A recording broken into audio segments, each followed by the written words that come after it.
مسلمانوں، سب نمازیں خصوصاً بیچ کی نماز یعنی نماز عصر پورے اہتمام کے ساتھ ادا کرتے رہو اور اللہ کے آگے ادب سے کھڑے رہا کرو. پھر اگر تم خوف کی حالت میں ہو تو پیادے یا سوار جس حال میں ہو نماز پڑھ لو.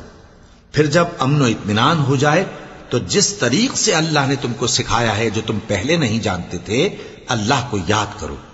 اور جو لوگ تم میں سے مر جائیں اور عورتیں چھوڑ جائیں وہ اپنی عورتوں کے حق میں وصیت کر جائیں کہ ان کو 1 سال تک خرچ دیا جائے اور گھر سے نہ نکالی جائیں. ہاں اگر وہ خود گھر سے چلی جائیں اور اپنے حق میں پسندیدہ کام یعنی نکاح کر لیں تو تم پر کچھ گناہ نہیں. اور اللہ زبردست ہے، حکمت والا ہے. اور مطلقہ عورتوں کو بھی دستور کے مطابق نان و نفقہ دینا چاہیے. پرہیزگاروں پر یہ بھی حق ہے. اسی طرح اللہ اپنے احکام تمہارے لیے بیان فرماتا ہے تاکہ تم